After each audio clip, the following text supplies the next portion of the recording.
전하, 어디 계시옵니까? 꽁꽁 숨었으니 이번에는 못 찾을 것이야. 광해군은 가끔 아무 말 없이 궁궐 어딘가로 사라져 버렸습니다. 그리고는 신하들에게 자신을 찾아보라고 일렀죠. 광해군과 신하는 이렇게 재미도 없는 숨바꼭질을 계속해야만 했습니다. 신하가 자신을 찾지 못하도록 꽁꽁 숨은 날은 안심했고, 신하가 자신을 쉽게 찾아버리면 화를 냈습니다. 광해군은 왜 이리도 깊이 숨어 지내고 싶어 했던 것일까요? 궁궐의 보안이 엉망이어서 그랬던 것일까요? 그런데 궁궐의 보안 시스템은 생각보다 촘촘했습니다. 궁궐의 보안 시스템은 5단계나 됐습니다. 왕실을 지키기 위해 한양 도성 전체가 보안구역이 되었다 해도 과언이 아니었습니다. 첫 번째 단계는 한양을 지키는 군영입니다. 한양을 여러 군영이 나눠 지켰습니다. 한양 내부에서는 훈련도감과 어영청, 금위영이 왕이 호위와 수도의 방위를 맡았고, 도성 외곽에는 북한산성과 남한산성을 지키는 총용청과 수호청이 있었습니다. 두 번째 단계는 군문보안이었습니다. 궁궐의 문은 어느 때나 열리는 문이 아니었습니다. 문마다 열쇠가 있어 열쇠로 열고 닫았고, 수문장이 문 앞을 지켰습니다. 문을 열고 닫을 때는 표신이 있어야 했고, 왕명을 전달할 때도 선전 표신이 있어야 문이 열리고 닫혔습니다. 그리고 궁궐에 출입을 하는 사람들은 반드시 신부나 한부를 폐용하고 있어야 했습니다. 수문장은 문을 여시오. 전하께서 궁 밖에 사는 불쌍한 아이에게 먹을 것을 가져다 주라 하셨소. 표신이 없이는 열어줄 수 없소. 전하의 명이요. 그리고 내 의복을 보고도 모르겠소. 나는 별감이요. 어서 문을 여시오. 별감 하레비가 와도 표신이 없이는 절대 문을 열어줄 수 없소. 아무리 왕의 명이 있다고 말을 한다 해도, 의관을 갖춰 입은 신하라 해도 표신 없이는 궁문을 출입할 수 없었습니다. 세 번째 단계는 궁궐 내부 경비입니다. 경비병들은 정해진 초소에서 경비를 섰습니다. 또한 궁궐 안팎을 돌며 순찰하는 병력도 있었습니다. 경비를 지휘하는 부서도 2개로 나누어 관리를 했습니다. 한 부서가 반란에 가담하더라도 다른 부서가 왕을 지킬 수 있게 하기 위해서였습니다. 네 번째 단계는 근접경호입니다. 금군이 왕의 곁을 지켰습니다. 왕과 왕비의 침전 주변에는 선정관과 취라치가 밤낮으로 경계하며 경호를 했습니다. 긴급 상황이다. 나팔을 불어라.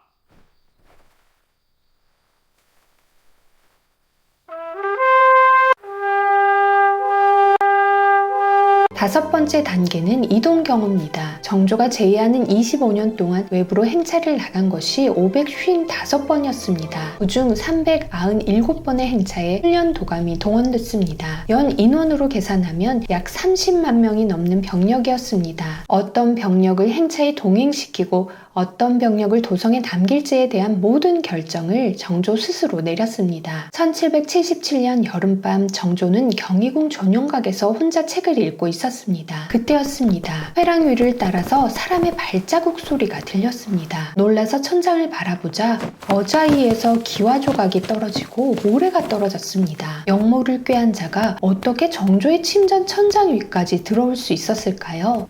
궁궐 내부의 조력자를 이용했습니다. 궁궐 안에 별감과 궁인이 궁궐 내부 구조를 알려주었고, 도망갈 길도 마련해준 것입니다. 정조는 이 사건을 계기로 왕실 보안 시스템을 더욱 강화합니다. 왕을 지키는 자들을 훈련시키지 않으면 보안은 한순간에 무너지는 것임을 알게 되었기 때문입니다. 그래서 수기소를 만들었습니다. 궁궐 안팎과 도성 전체 경비를 하나로 묶어 통솔하는 기구였습니다. 장용령도 만들었습니다. 왕의 신변을 지키는 별도의 친위 부대였죠. 그리고 정조는 군사들의 충성을 얻는데 온 힘을 기울였습니다. 왕실의 보안은 이렇게 5에서 6단계의 철저한 시스템으로 이루어졌습니다. 왜 이렇게 촘촘한 보안 시스템을 만들어야만 했을까요? 그 이유는 바로 건물에 있습니다. 조선이 건국되고 태조 4년 경복궁이 완공됐습니다. 경복궁은 주례가 말하는 궁궐 질서에 따라 만든 궁이었습니다. 자금성도 이 원리를 따라 지었지만 경복궁과 분명한 차이가 있는 것은, 자금성은 황제의 권위와 위엄을 드러내고 외부의 침략을 막는 것에 집중했다면, 경복궁은 검소하고 단정하며 백성을 잘 다스리는 왕으로서의 모습을 드러내는 궁궐이었다는 것입니다. 조선 궁궐의 보안은 군사의 충성과 백성의 신뢰가 있어야만 유지될 수 있는 구조였습니다. 경복궁과 창덕궁은 외세의 침략을 버텨낼 수 있는 군사적 요새가 아니었습니다. 그래서 외세가 침략 침략하면 왕들은 궁을 떠나는 파천을 강행할 수밖에 없었습니다. 왕들은 안위의 위협을 받으면 궁궐 속 숨겨진 문으로 몰래 빠져나가 주변 산성으로 향했습니다. 인조는 병자호란 때 수구문으로 빠져나와 남한산성으로 올라갔습니다. 파천이 문제는 아니었습니다. 그런데 왜 선조가 파천했을 때 백성이 선조에게 돌을 던졌을까요? 전하, 지금 밀려오는 적들을 도저히 막아낼 수가 없습니다. 저에게 남은 일은 목숨을 바쳐 싸우는 일뿐입니다. 왜군이 도성까지 치고 올라오고 있다. 한양을 떠나 파천을 가야겠다. 전하, 도성을 굳게 지켜주시옵소서. 지금 전하께서 나가시면 백성들이 분노할 것이옵니다.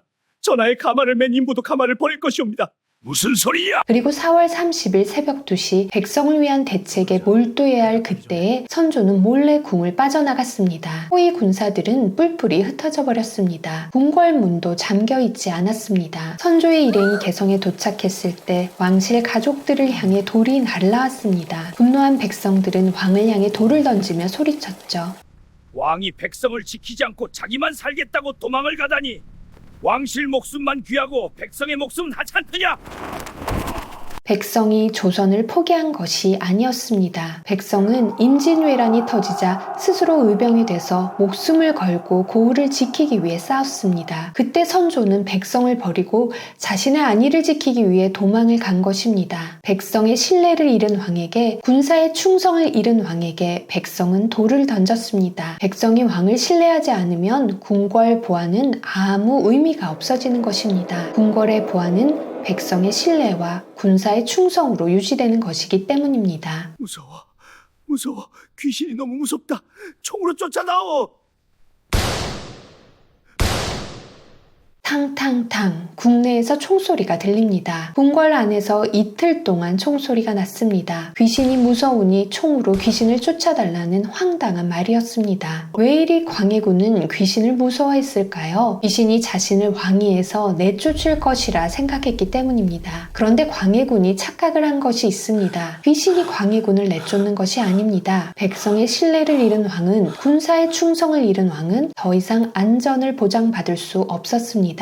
수도 없이 궁궐 내에서 숨바꼭질 훈련을 하며 숨기 실력을 갖추어도, 총으로 귀신을 내쫓아도 결국 백성의 신뢰를 잃으면 폐위가 될 수밖에 없는 것이 조선의 왕의 운명이었습니다. 궁궐은 정말 안전했을까요? 궁궐의 안전은 건축의 안전으로 유지되는 안전이 아니었습니다. 궁궐의 안전은 덕과 예를 갖춰 바르게 정사를 유지하는 왕에게 주어지는 안전이었습니다. 그런 왕만이 백성의 신뢰와 충성을 받을 수 있기 때문입니다. 조선별제였습니다.